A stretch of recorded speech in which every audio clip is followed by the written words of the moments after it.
दोस्तों आज हम बनाने वाले हैं सुपर हेल्दी और पारंपरिक गुजराती मिठाई सुखड़ी।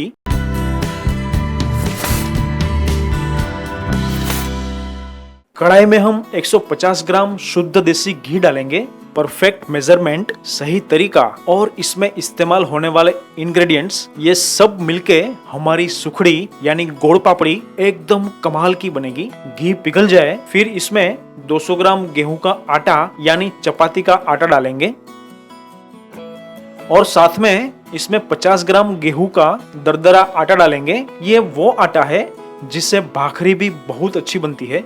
अब धीमी आंच पर आटे को घी के साथ भुनेंगे। थोड़ा समय लगेगा, धीरे धीरे भुनेंगे। इस आटे को हम थोड़ा गोल्डन ब्राउन होने तक भुनेंगे। एक बात खास ध्यान रखें कि हमें भुनते समय आटे को कंटिन्यूस चलाते रहना है।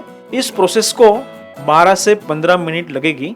जो लोग बढ़िया स्वाद और अच्छी हेल्थ के शौकीन हैं, उसे ये सुखड़ी पसंद ना आए ऐसा हो ही नहीं सकता। ये देखिए हमारे आटे का कलर थोड़ा ब्राउन होने लगा है, इसमें से खुशबू भी अच्छी उठने लगी है। अब इसमें हम 2 टेबलस्पून गोंद डालेंगे। गोंद डालते ही अच्छे से फूल जाएगा। इसे 2 मिनट चलाएंगे। दोस्तों गोंद वाली सुखड़ी खाना हेल्थ के लिए बहुत अच्छा है। गोंद से सुखड़ी में हल्का सा क्रंच भी आएगा।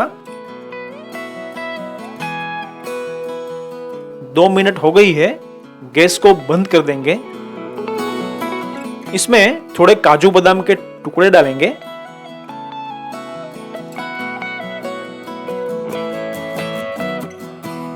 अब इसमें 2 टेबलस्पून मलाई डालेंगे। हमारा मिश्रण एकदम गर्म है, मलाई डालते ही एकदम उभार आएगा, इसीलिए बर्तन थोड़ा बड़ा रखिएगा। अब इसे हम 2 मिनट तक चलाएंगे।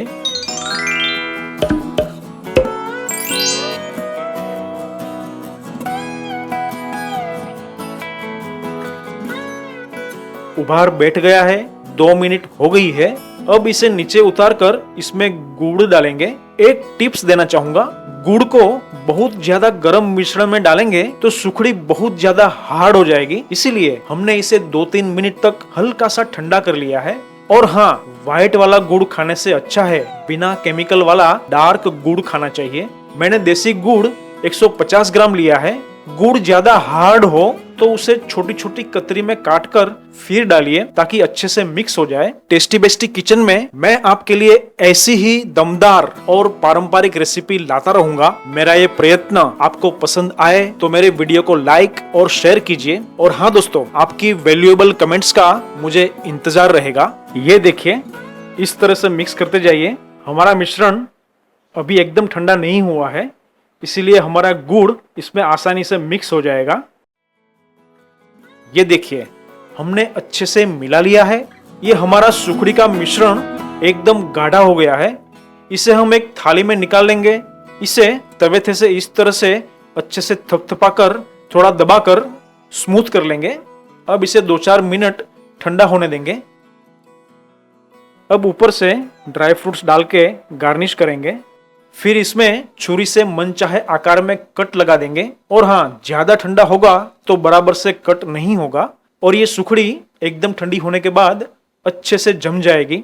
और दोस्तों ये ट्रेडिशनल सुखड़ी खाने के बाद आप कहोगे, झलसो पड़ी गयो भाई, झलसो।